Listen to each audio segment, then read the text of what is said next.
കുടുംബക്കാരെല്ലാം വന്നതും ജോത്സ്യൻ കവടി നിരത്തി സംസാരിക്കാൻ തുടങ്ങി.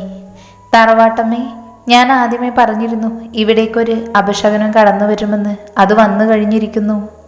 എത്രയും പെട്ടെന്ന് പരിഹാരക്രിയകൾ ചെയ്യണം, അല്ലെങ്കിൽ നിങ്ങളുടെ തറവാടിന് തന്നെയാണ് ദോഷം. അപശകനം കടന്നു വന്നെന്ന് പറയുമ്പോൾ ഞങ്ങളെല്ലാവരും ഇവിടെ നേരത്തെ മുതലേ ഉള്ളതാണ്. പുതുതായിട്ട് വന്നത് അശോകേട്ടൻ്റെ കുടുംബമാണ്. അങ്ങനെ വെച്ച് നോക്കുമ്പോൾ അപശകുനം എന്ന് അങ്ങ് ഉദ്ദേശിച്ചത് അവരെയാണോ? ഞാൻ അങ്ങനെ അവരെ എല്ലാവരെയും ഉദ്ദേശിച്ചല്ല പറഞ്ഞത്. അവരിൽ ആർക്കെങ്കിലും ജന്മനായി എന്തെങ്കിലും വൈകല്യം ഉണ്ടെങ്കിൽ അത് ഈ തറവാടിന് നാശം തന്നെയാണ്. ജോത്സ്യൻ അങ്ങനെ പറഞ്ഞതും എല്ലാവരുടെയും നോട്ടം എന്നിലേക്കായി. എൻ്റെ മഹാദേവ, എന്തൊക്കെയാണ് ഞാൻ ഈ കേൾക്കുന്നത്? എൻ്റെ ഈ കുറവ് ഈ തറവാടിന് നാശം വിതയ്ക്കുമോ? ജോത്സ്യൻ പറഞ്ഞതൊക്കെ ആലോചിച്ച് എൻ്റെ കണ്ണ് നിറഞ്ഞു.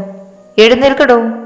ദേഷ്യത്തോടെയുള്ള ശബ്ദം കേട്ട് ഞാൻ നിറഞ്ഞ കണ്ണുകൾ തുടച്ച് നേരെ നോക്കിയപ്പോൾ കാണുന്നത് ജോത്സ്യൻ്റെ നേരെ ചീറിക്കൊണ്ട് ചെല്ലുന്ന ആദിയേട്ടനെയാണ്. എടോ, തന്നോടാണ് പറഞ്ഞത് ഇവിടുന്ന് എഴുന്നേറ്റ് പോകാൻ. തറവാട്ടമ്മേ, ഇതെന്താ വിളിച്ചു വരുത്തിയിട്ട് അപമാനിക്കുന്നോ? എൻ്റെ പെണ്ണിനെ കുറിച്ച് ഇത്രയും പേരുടെ മുൻപിൽ ഇല്ലാത്തതൊക്കെ പറഞ്ഞതും പോരാ, ആ തന്നെ ഞാനിവിടെ പൂവിട്ട് പൂജിക്കണോ? തറവാട്ടമ്മേ, ഇറങ്ങിപ്പോടാ പന്ന മോനെ.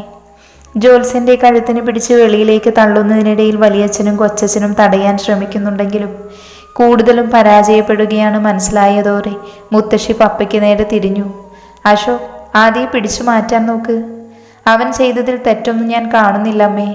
ഞാൻ കാരണം ഈ തറവാട്ടിലെ എല്ലാവരും തുല്യ ദുഃഖിതരായി മാറിയിരിക്കുകയാണ്. അതുകൊണ്ട് ഞാൻ തന്നെ മുന്നിട്ടിറങ്ങി ആദ്യേട്ടനെ എങ്ങനെയൊക്കെയോ പിടിച്ചു മാറ്റി. ഈ തറവാട്ടിലെ എന്ത് കാര്യത്തിന് ഓടി വരുന്ന അദ്ദേഹത്തെയാണ് നിന്റെ മകൻ ഇപ്പോൾ കയ്യേറ്റം ചെയ്തിരിക്കുന്നത്. ശരിയായിരിക്കാം എന്ന് വെച്ച് അയാൾ ഇന്ന് അപമാനിച്ചത് അവൻ്റെ ഭാര്യയെയാണ്. ഏട്ടൻ ഇതെന്താ ഈ പറയുന്നേ? ഇദ്ദേഹം കവടി നിരത്തി ഗണിച്ചെന്തെങ്കിലും പറഞ്ഞിട്ടുണ്ടെങ്കിൽ അതൊക്കെ അച്ചട്ടാ. അമ്മേ, ചിലരൊക്കെ വന്നതുകൊണ്ടാ ഏട്ടൻ്റെ ഈ പുതിയ മാറ്റമൊക്കെ. ഏട്ടൻ പണ്ട് ഇങ്ങനെയൊന്നും അല്ലായിരുന്നു. അമ്മയെ കൊള്ളിച്ചുകൊണ്ടുള്ള ആശയപ്പച്ചിയുടെ വാക്കുകൾ അമ്മയുടെ ശിരസ് എല്ലാവർക്കും മുൻപിൽ വീണ്ടും താഴ്ന്നു. ബാക്കിയുള്ളവരെ നോക്കിയപ്പോൾ മനസ്സിലായി അവരൊക്കെ നിസ്സഹായ അവസ്ഥയിലാണ്. ഇതുപോലുള്ള സന്ദർഭങ്ങളിൽ എരുതിയിൽ എണ്ണ വാരിയൊഴിക്കാൻ നിന്നെ കഴിഞ്ഞിട്ട് വേറെ ആർക്കും സാധിക്കൂ? കണ്ടോ അമ്മേ, ഇപ്പം ഞാനായി കുറ്റക്കാരി. ചിലരൊക്കെ തലയണ മന്ത്രം കൊണ്ടാ ഏട്ടൻ ഇങ്ങനെയൊക്കെ പറയുന്നേ. ദേ തള്ളേ, നിങ്ങളുടെ വാ അടച്ചു വെക്കുന്നതാ നിങ്ങൾക്ക് നല്ലത്. കുറേ നേരമായി തുടങ്ങിയിട്ട് ഇനി എൻ്റെ അമ്മയെക്കുറിച്ച് നിങ്ങളുടെ വായിൽ നിന്ന് എന്തെങ്കിലും വീണാ? ആദിയേട്ടൻ്റെ ശബ്ദത്തിലെ ദേഷ്യത്തിൻ്റെ കണികകൾ മനസ്സിലായത് കൊണ്ടാകാം ആശപ്പിച്ച് പിന്നെ ഒന്നും മിണ്ടിയില്ല. അമ്മ ഇപ്പോഴും കരഞ്ഞുകൊണ്ടിരിക്കുക. ഇതിനൊക്കെ കാരണക്കാരി ഞാനാണല്ലോ മഹാദേവ. ആ ജോത്സ്യനെ രൂക്ഷമായി നോക്കുമ്പോഴാണ് ആ തള്ള എൻ്റെ അമ്മയെ എല്ലാവരുടെയും മുൻപിൽ വെച്ച് തരം താഴ്ത്തുന്ന പോലെ ഓരോന്ന് മുന വെച്ച് സംസാരിക്കുന്നത്. അവർക്കിട്ടൊരു കൊട്ടുകൊടുത്ത് പപ്പയുടെ നേരെ തിരിഞ്ഞു. ഞാൻ ആദ്യമേ പപ്പയോടും അമ്മയോടും പറഞ്ഞതാ ഇങ്ങോട്ട് വരണ്ടെന്ന്. അപ്പോഴൊന്നും കേട്ടില്ലല്ലോ. ഇപ്പം നിങ്ങൾക്ക് തൃപ്തിയായോ? അതും പറഞ്ഞ് ഞാൻ വാവയോട്, നിനക്ക് സമാധാനമായോടി? അവൾ എൻ്റെ മുഖത്ത് നോക്കാതെ തലകുനിച്ചു. കരയുവാണെന്ന് കണ്ടാലേ മനസ്സിലാവും. അവളുടെ നിറഞ്ഞ കണ്ണുകൾ കാണുമ്പോൾ വീണ്ടും എൻ്റെ ഉള്ളിലെ തീ ആളിക്കത്തി. പപ്പ, നമുക്കിപ്പോൾ ഈ നിമിഷം ഇവിടെ നിന്നിറങ്ങാം. അശോക്, നീ കാര്യത്തിൻ്റെ ഗൗരവം മനസ്സിലാക്കുന്നില്ല. അദ്ദേഹം എന്തെങ്കിലും ഗണിച്ചു പറഞ്ഞിട്ടുണ്ടെങ്കിൽ അത് ഈ തറവാടിൻ്റെ നല്ലതിനു വേണ്ടിയാണ്. അമ്മേ, എനിക്കിതിലേക്കുള്ള വിശ്വാസം പണ്ടേ പോയതാണ്. കണ്ടു അമ്മേ, ഇത് ഞാൻ പറഞ്ഞത് തന്നെ തലയണ മന്ത്രം തന്നെയാണ്. ആശേ, പണ്ടു നീ ഇതുപോലെ അമലയുടെ കാര്യം വീട്ടിൽ പറഞ്ഞ് ഞാൻ ശരിയാക്കുമ്പോൾ നീ ഒരാളെ കൊണ്ടുവന്നിരുന്നു ഞങ്ങളുടെ ജാതകം നോക്കിക്കാൻ. അന്നും അയാൾ പറഞ്ഞിരുന്നു ഇവൾ ഈ തറവാടിന് ദോഷമാണെന്നും നാശമാണെന്നുമൊക്കെ. അമ്മയെ ചേർത്ത് പിടിച്ച് പപ്പ അങ്ങനെ പറഞ്ഞപ്പോഴേ മനസ്സിലായി ഈ തള്ളയ്ക്ക് എൻ്റെ അമ്മയോട് എന്തോ പകയുണ്ടെന്ന്. അത് ഏട്ടത്തി തറവാട്ടിലന്ന് നിന്നിരുന്നെങ്കിൽ ഉറപ്പായിട്ടും അന്ന് അദ്ദേഹം പറഞ്ഞ പോലെ സംഭവിച്ചേനേ. ഓഹോ, അങ്ങനെയാണെങ്കിൽ വേറെയും ഒന്ന് ജോത്സ്യൻ പറഞ്ഞിരുന്നു, ഇവളെൻ്റെ ജീവിതത്തിലേക്ക് കടന്നു വന്ന എനിക്ക് ജീവഹാനി വരെ ഉണ്ടാകുമെന്ന്. പപ്പ അങ്ങനെ പറഞ്ഞപ്പോൾ ഞാൻ നോക്കിയത് ആ തള്ളയെയാണ്. അവൾക്കിപ്പോൾ മറുപടിയില്ല. എന്തടി മിണ്ടാത്തത്? ഇപ്പം നിന്റെ വാ എവിടെ പോയി? ഇവൾ എൻ്റെ ജീവിതത്തിലേക്ക് വന്നതിന് ശേഷം എനിക്കൊരു കുഴപ്പവും ഉണ്ടായിട്ടില്ല, മറിച്ച് സൗഭാഗ്യങ്ങളല്ലാതെ. അതുപോലെ തന്നെ എൻ്റെ ചന്തമോളെയാണ് നിങ്ങൾ അപശകനമെന്ന് പറഞ്ഞ് അപമാനിച്ചത്. ആദ്യമേ പറഞ്ഞതാ ഇവിടേക്ക് വരണ്ടെന്ന്. എൻ്റെയും ഇവളുടെയും ചന്തമോളുടെയും ഒറ്റ നിർബന്ധത്തില ഇവൻ്റെ തീരുമാനം വരെ മാറ്റിയത്. എൻ്റെ ചന്തമോൾ ഈ തറവാടിന് നാശമാണെന്ന് പറഞ്ഞ് ഈ തറവാട്ടിൽ ഞാനിനി നിൽക്കില്ല. അല്ലോ, പോയി ഡ്രസ്സ് പാക്ക് ചെയ്യ്, നമുക്ക് വേഗം ഇറങ്ങാം. പപ്പ പോകുന്ന കാര്യം പറഞ്ഞപ്പോൾ ഒത്തിരി സന്തോഷം തോന്നി. അതുകൊണ്ട് ഞാൻ വേഗം ചന്തുവിനെയും കൂട്ടി റൂമിലേക്ക് പോകാൻ നിന്നപ്പോഴാണ് ഗ്രാൻഡ്മ ഞങ്ങളുടെ മുന്നിലേക്ക് വന്ന് നിന്നത്. ചന്ദന, നീ വിചാരിച്ച ഈ കുടുംബം പഴയ പോലെ ആക്കാൻ പറ്റൂ? ഇത്രയും പ്രശ്നങ്ങൾ നടന്ന് നിന്നെ ചൊല്ലിയാണെന്ന് നിനക്ക് മനസ്സിലായെന്നാണ് ഞാൻ വിശ്വസിക്കുന്നത്. ഞങ്ങളുടെ വിശ്വാസങ്ങളെ ചിലപ്പോൾ നിങ്ങൾക്ക് അന്ധവിശ്വാസമായി തോന്നാം. ഞാൻ എന്തെങ്കിലും ഇന്നുവരെ ചെയ്തിട്ടുണ്ടെങ്കിൽ അതെല്ലാം ഈ തറവാടിൻ്റെ നല്ലത് വേണ്ടി മാത്രമാണ്. നീ ഈ തറവാടിൻ്റെ നാശമാണെന്നും ഞാൻ പറയുന്നില്ല. ചിലപ്പോൾ ഈശ്വരൻ നിന്നെ ഇന്നിവിടേക്ക് അയച്ചത് ഇപ്പോൾ തറവാട്ടിലെ പ്രശ്നങ്ങളെല്ലാം ഇല്ലാതാക്കാൻ വേണ്ടിയായിരിക്കും. അങ്ങനെ വിശ്വസിക്കാനാണ് എനിക്കിഷ്ടം. പണിക്കരി പറഞ്ഞ പോലെ പരിഹാരക്രിയകളെല്ലാം നീ തന്നെ ചെയ്യുകയാണെങ്കിൽ ഈ തറവാട്ടിലെ ദോഷങ്ങളെല്ലാം തന്നെ മാറും.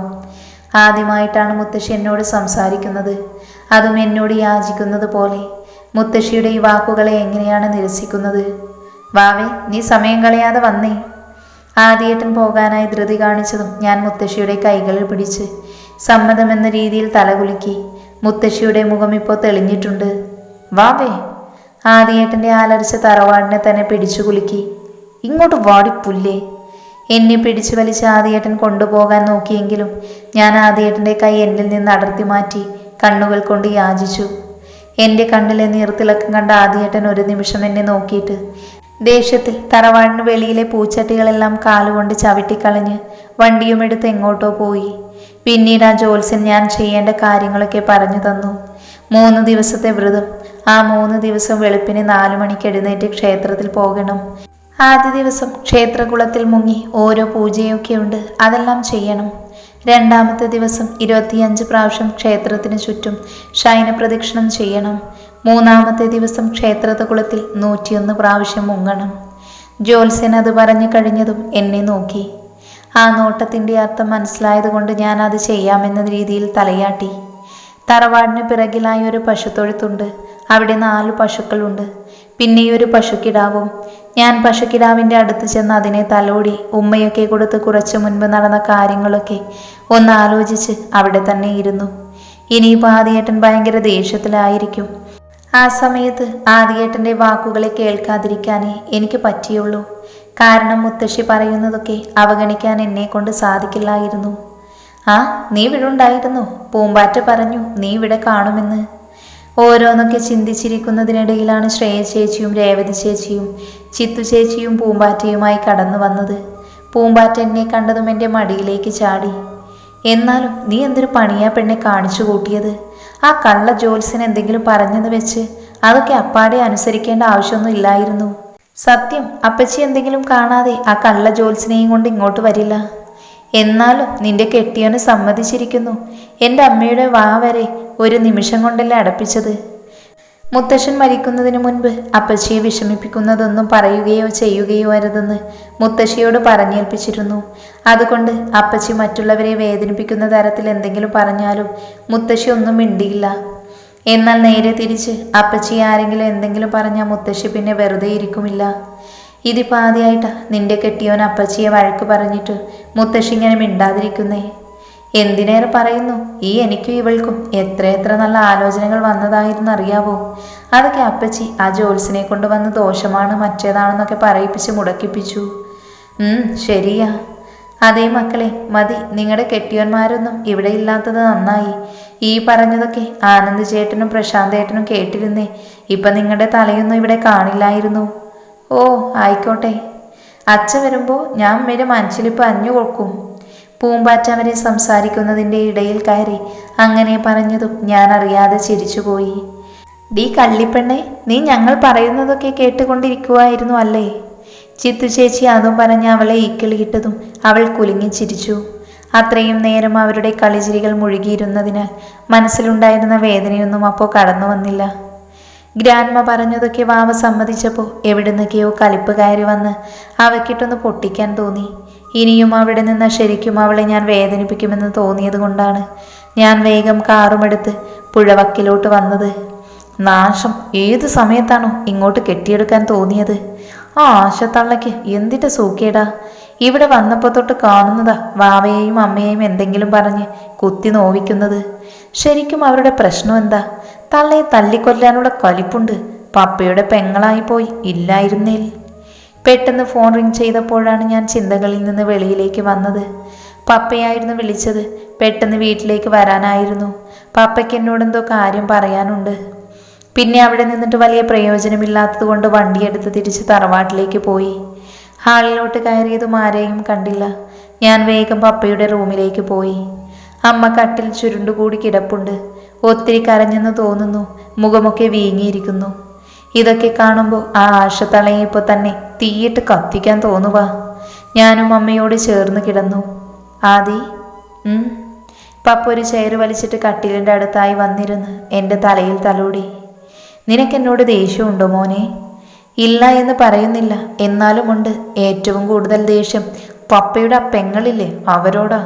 ശരിക്കും അവരുടെ പ്രശ്നം എന്താ? ഇവിടെ വന്നപ്പോൾ മുതൽ തുടങ്ങിയതാ അവരുടെ ഒരുമാതിരി മുനവെച്ച സംസാരങ്ങൾ. അച്ഛൻ മരിക്കുന്നതിന് മുൻപ് അമ്മയോടൊരു കാര്യം പറഞ്ഞിരുന്നു. 3 ചേട്ടന്മാർക്കും ആകെയുള്ളൊരു പെങ്ങളല്ലേ, അവളെ വേദനിപ്പിക്കരുത്. അതന്നു മുതൽ ഞങ്ങൾ പാലിച്ചു പോന്നു. പിന്നെ അവളുടെ ദേഷ്യം അത് നിന്റെ അമ്മയോടാ. അതാ എനിക്ക് മനസ്സിലാകാത്തത്. അവൾക്കെന്താ അമ്മയോട് ഇത്ര ദേഷ്യം? അവൾക്കൊരു കൂട്ടുകാരി ഉണ്ടായിരുന്നു.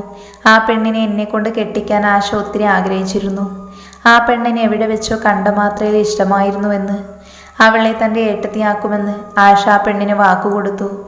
എന്നാൽ ഇതൊന്നും എനിക്കറിയില്ലായിരുന്നു. അല്ലുവിൻ്റെ കാര്യം ഞാൻ വീട്ടിൽ പറഞ്ഞപ്പോഴാണ് വല്യേട്ടൻ ആശയുടെ ആഗ്രഹത്തെക്കുറിച്ച് എന്നോട് പറഞ്ഞത്. എൻ്റെ ഇഷ്ടത്തെക്കുറിച്ചറിഞ്ഞ ആശ ആദ്യമൊക്കെ കരഞ്ഞ് എൻ്റെ കാല് പിടിക്കുമായിരുന്നു. അല്ലുവിനെ മറക്കണമെന്നും അവളുടെ കൂട്ടുകാരെ ഞാൻ സ്വീകരിക്കണമെന്നും പറഞ്ഞു. അമ്മയും ഇതേ ആവശ്യവുമായി എൻ്റെ മുന്നിൽ വന്നിരുന്നു. എന്നാൽ ഞാനതൊന്നും അനുസരിച്ചില്ല. അല്ലുവിനെ തന്നെ ഞാൻ കെട്ടു എന്ന് ഉറപ്പിച്ചു പറഞ്ഞു. പിന്നെന്തുണ്ടായി? ഇനി അവൾ എന്തൊക്കെ പറഞ്ഞാലും എൻ്റെ തീരുമാനത്തിൽ നിന്ന് ഞാൻ പിന്മാറില്ലെന്ന് അറിഞ്ഞതുകൊണ്ടായിരിക്കും പിന്നെ അവൾ ആ ആവശ്യവുമായി എൻ്റെ മുന്നിൽ വന്നില്ല. പകരം അവളൊരു ജോത്സ്യനെയും കൊണ്ട് തറവാട്ടിലേക്ക് വന്നു. ആ സമയത്ത് അല്ലുവിൻ്റെയും എൻ്റെയും വീട്ടിൽ കാര്യങ്ങളൊക്കെ പറഞ്ഞു വെച്ചിരിക്കുകയായിരുന്നു. അന്ന് ആ ജോത്സ്യൻ ഞങ്ങളുടെ ജാതകം നോക്കിയപ്പോൾ അല്ലു എൻ്റെ ജീവിതത്തിൽ കടന്നു വന്ന എനിക്ക് മൃത്യു വരെ സംഭവിക്കുമെന്ന് പ്രഖ്യാപിച്ചു. അത് കേൾക്കാൻ കാത്തിരുന്നത് പോലെ അമ്മ എന്നോട് അല്ലുവിനെ മറക്കാൻ പറഞ്ഞു. അത് കഴിഞ്ഞെന്തുണ്ടായി? പിന്നെന്തുവാ, ഞാൻ നിന്റെ മമ്മയെയും കൊണ്ട് ഒളിച്ചോടി. ആഹാ, അപ്പോൾ ആള് മോശമല്ലല്ലോ. 2 എണ്ണവും ഒന്ന് മിണ്ടാതിരിക്കുവോ? പപ്പ ഞാൻ ചോദിക്കാൻ വിട്ടു, ഈ അമ്മയുടെ വീട്ടിലും ഇതുപോലെ എന്തെങ്കിലും സാധനം ഉണ്ടോ? ഞാനത് ചോദിച്ചതും അമ്മ എൻ്റെ കൈക്കിട്ടടിച്ച് റൂമിൽ നിന്ന് ഇറങ്ങിപ്പോയി. നിന്റെ അമ്മയ്ക്ക് അച്ഛനും 2 പിന്നെ ഒരു അനിയത്തിയുമാണുള്ളത്. അല്ലുവിനൊരു 4 വയസ്സുള്ളപ്പോഴാണ് അവളുടെ അമ്മ ക്യാൻസർ വന്ന് അവളെ വിട്ടു പോയത്. പിന്നെ അവളുടെ അച്ഛൻ 2ാമത് കെട്ടിയതിനാലുള്ളത് അവളുടെ അനിയത്തി. നമ്മൾ കേട്ടിട്ടുള്ള ക്രൂരമായ ഒരു കഥാപാത്രം തന്നെയായിരുന്നു അവളുടെ 2ാനമ്മ. പിന്നെ അല്ലുവിൻ്റെ അച്ഛൻ അവളെ 7ൽ പഠിക്കുമ്പോൾ തന്നെ അവളെ ഹോസ്റ്റലിലാക്കി. എൻ്റെയും അല്ലുവിൻ്റെയും കല്യാണത്തിനു ശേഷം അവരെക്കുറിച്ച് ഞങ്ങളെക്കുറിച്ച് അവരോ അന്വേഷിച്ചിട്ട് പോലുമില്ല.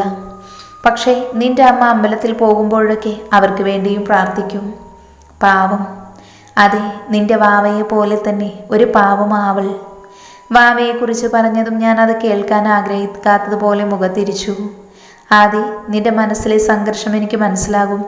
അവൾ ഇന്നെങ്ങനെ മുത്തശ്ശിയുടെ വാക്കുകൾ കേട്ട് സമ്മതിച്ചിട്ടുണ്ടെങ്കിൽ അത് ഉറപ്പായിട്ടും ഈ തറവാടിൻ്റെ നല്ലതിനു വേണ്ടി മാത്രമാണ്. കാരണം അവൾ ആഗ്രഹിക്കുന്നില്ല നമ്മുടെ തറവാട് പ്രശ്നങ്ങൾ കൊണ്ട് നിറയണമെന്നും ബന്ധുക്കൾ ശത്രുതയിലേക്ക് വഴിമാറണമെന്നും. വാവയുടെ സ്ഥാനത്ത് നിന്റെ അമ്മയാണെങ്കിലും ഇത് തന്നെ ചെയ്യൂ. ഞാനൊന്നും മിണ്ടാതെ കണ്ണടച്ച് കിടന്നു.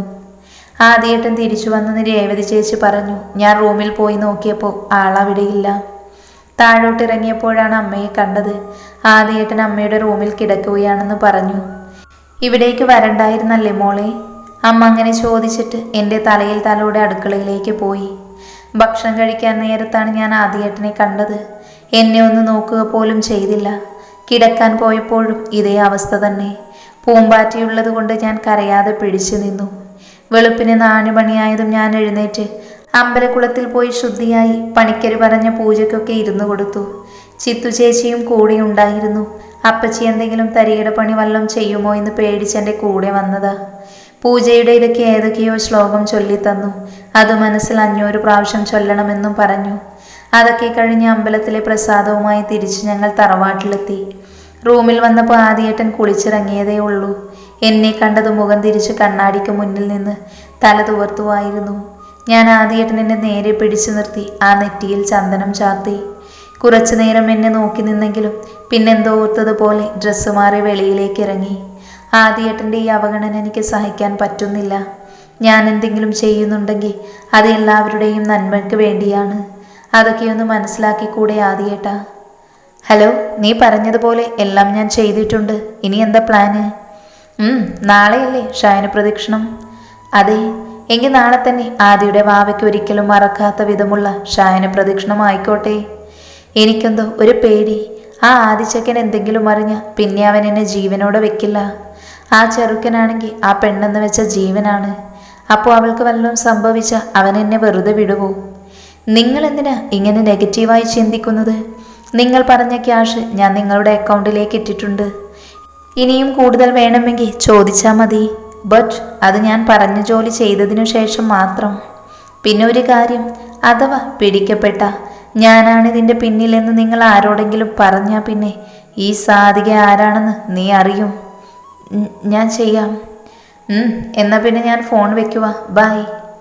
ഇനി നിന്നെ ആരു രക്ഷിക്കുമെന്നെനിക്ക് കാണണം. ആദിയേട്ടൻ്റെ വാവേ. തൻ്റെ മുന്നിലുള്ള ആദിയുടെയും വാവയുടെയും കല്യാണ ഫോട്ടോയിൽ നോക്കി അവൾ അട്ടഹസിച്ചു കൊണ്ടിരുന്നു.